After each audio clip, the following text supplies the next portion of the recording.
काय तुम्ही पैशासाठी काम करत आहात किंवा पैशाच्या मागे धावत आहात? किती बरं होईल. पैसा तुमच्यासाठी काम करेल आणि तुम्ही पैसा तुमच्या मागे धावेल. तुम्ही झोपलात तरी पैसा तुमच्यासाठीच काम करत राहील. तुम्ही कुठे फिरायला गेलात तरी पैसा तुमचं काम करत राहील, वाढत राहील. नमस्कार मित्रांनो, मी संतोष देठे पिग बाईट या युट्यूब चॅनल मध्ये आपले स्वागत करीत आहे. आजचा विषय एकदम इझी, पैसा कसा कमवावा. तुम्ही झोपलात आणि पैसा आपला वाढत चाललाय. तुम्ही फिरायला गेलात तरी तुमचा पैसा वाढत चाललाय. यावरती आज मी थोडासा काय बोलणार आहे. काही न करता पैसा येणं म्हणजे खूप मोठी गोष्ट आहे. यासाठी बचत खूप महत्वाची आहे. त्यासाठी बचत फक्त बचत नव्हे, नुसते पैसे बँक अकाउंट मध्ये किंवा कपाटात ठेवून चालणार नाहीत. महागाई तुमच्या पैशाची किंमत कमी करत चालली आहे. यासाठी उपाय म्युच्युअल फंड आणि SIP.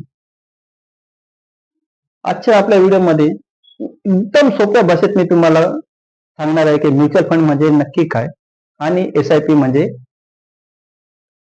काय आणि ती कशी सुरू करूया. म्युच्युअल फंड म्हणजे काय हे समजण्यासाठी एक सोपं उदाहरण घेऊ. समजा तुम्हाला शेअर मार्केटमध्ये पैसे लावायचे आहेत, पण तुम्हाला मार्केटचे ज्ञान नाही किंवा वेळ नाही. मग तुम्ही काय करता?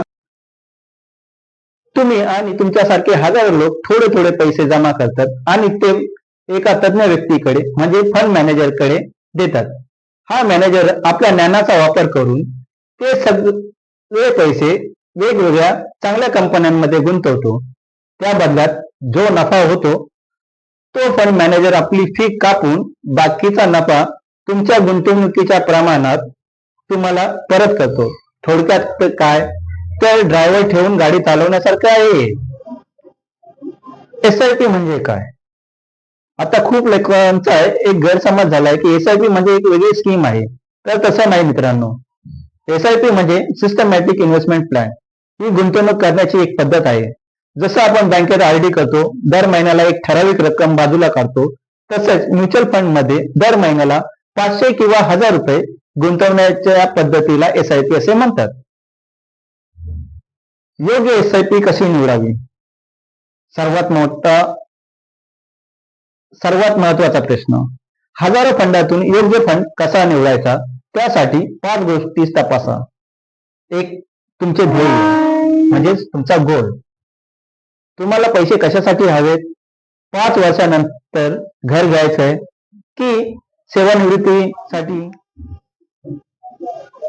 कमी कालावधीसाठी 3 ते 5 वर्ष असेल तर हायब्रिड फंड किंवा लार्ज कॅप फंड बघा. जास्त कालावधी असेल 10 किंवा त्यापेक्षा जास्त असेल तर मिड कॅप किंवा स्मॉल कॅप फंड जास्त रिटर्न देऊ शकतात. 2, जोखीम. तुम्ही किती रिस्क घेऊ शकता? जर शेअर मार्केट पडलं तर तुम्हाला भीती वाटते का?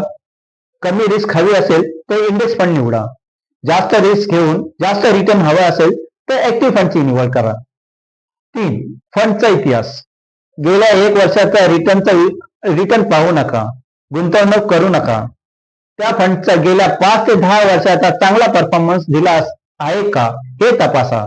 जो फंड मार्केट पडतानाही कमी पडतो आणि वर चढतानाही जास्त चांगला रिफंड देतो असा फंड निवडा. 4, एक्सपेन्सेस रेशो. फंड मॅनेजर जी फी घेतो त्याला एक्सपेन्सेस रेशो असे म्हणतात. जेवढा हा एक्सपेन्सेस रेशो कमी तेवढा तुमचा फायदा जास्त. शक्यतो एक्सपेन्सेस रेशो 1% कमी असलेलेच फंड निवडा. 5, डायरेक्ट प्लॅन. नेहमी डायरेक्ट प्लॅन निवडा. रेग्युलर प्लॅन मध्ये एजंटचे कमिशन असते, त्यामुळे तुम्हाला 1% ते 1.5% कमी रिटर्न मिळतो. डायरेक्ट प्लॅन मध्ये तुमचे पैसे जास्त वेगाने वाढतात. 5, तर मित्रांनो, म्युच्युअल फंड ही संपत्ती निर्माण करण्याची एक उत्तम शिडी आहे. मी मगाशी म्हटल्याप्रमाणे म्युच्युअल फंड हा मध्ये पैसा लावला तर पैसा हा तुमच्यासाठी काम करेल. तुम्ही झोपलात तरी पैसा तुमच्यासाठी काम करत राहणार. तुम्ही कुठेही जा, पैसा तुमच्यासाठी काम करत राहणार, तो वाढत जाणार.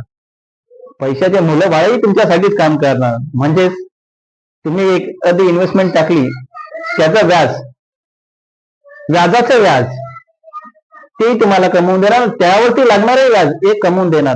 म्हणजे चक्रवाढ व्याज, म्हणजे तुमचा पैसा तुम्हाला कमवून देणार. तुम्ही लावलेला एकदाचाच पैसा, त्याच्यावरती आलेलं व्याज असं वाढत जातं. यालाच बोलतात कंपाऊंडिंगची जादू. आणि हीच जादू तुम्हाला श्रीमंत बनवेल.